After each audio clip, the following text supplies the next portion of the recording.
قال النبي صلى الله عليه وسلم الصلاة إلى الصلاة والجمعة إلى الجمعة ورمضان إلى رمضان مكبرة لما بينها আল্লাহ নবী বলেন এক ওয়াক্ত নামাজ পড়ার পর আর এক ওয়াক্ত নামাজ পড়ার সঙ্গে সঙ্গে পিছনের সব গুনাহ আল্লাহ মাফ করে দেন ওই নামাজ পড়ার কারণে।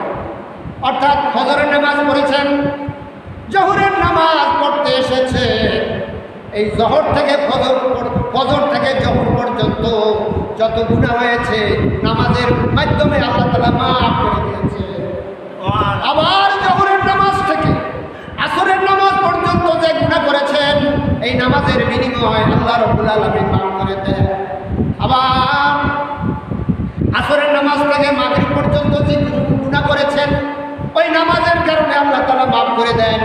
মাগরিবের নামাজ থেকে ইশা পর্যন্ত যে গুনাহ করেছেন নামাজের বিনিময়ে আল্লাহ তাআলা মাফ করে দেন।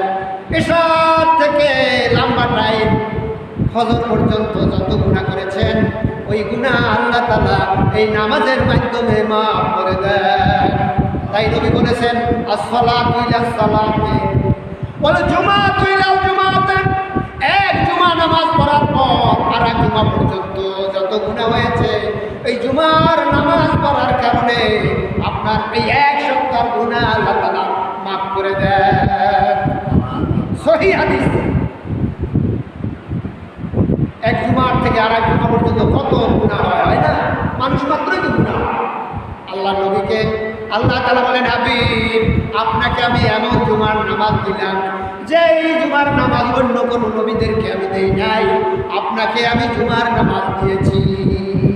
আমার নবী কোন নামাজ পেয়েছেন জোরে বলতে হবে। কোন নামাজ? জুমার নামাজ। জোরে বলেন কোন নামাজ? জুমার নামাজ। আর আমার এরপর আরো আছে রমাদান ইলা রমাদানে মুকাব্বিরাতুন লিমা বাইনাহা, এক রমজান থেকে আর এক রমজান পর্যন্ত যত গুনাহ হয়েছে ওই গুনাহ সমূহকে রমজানের খাতিরে আল্লাহ তাআলা মাফ করে দেন। আমার নবী মেরাজে গেছে, আল্লাহ তাআলা কত কিছু দিয়েছে, এই সামান্য সময় তো সেগুলো বলা যাবে না, শুধু ইঙ্গিত দিয়ে যাবে। ভাইরা আমার, আমরা জুমার নামাজ পড়তে এসেছি, অনেকে কিন্তু এখনো কাজ কামে ব্যস্ত, জানে না জুমার নামাজ কি ফজিলতপূর্ণ। গরিবের জন্য হজ, ধনী লোকে 10 লক্ষ টাকা দিয়ে হজ করতে যায়, কবুল হতেও পারে কবুল নাও হতে পারে, কিন্তু জুমার নামাজ এই ব্যক্তি পড়তে আসবে 10 লক্ষ টাকা দিয়া যে আপনি হজ করেছেন ওই হজের সওয়াব আপনার আমলনামায় আল্লাহ দিয়ে দেবে। সুবহানাল্লাহ। এজন্য আগে ভাগে জুমার নামাজ পড়তে আসা উচিত, কারণ এটা হলো গরিবের জন্য একটা হজ, গরিবের জন্য একটা হজ। আল্লাহ নবী বলেন, আল্লাহ আমাকে তুমি গরিব রাখো, কিয়ামতের ময়দানে আমি গরিবের কাতারে উঠবো।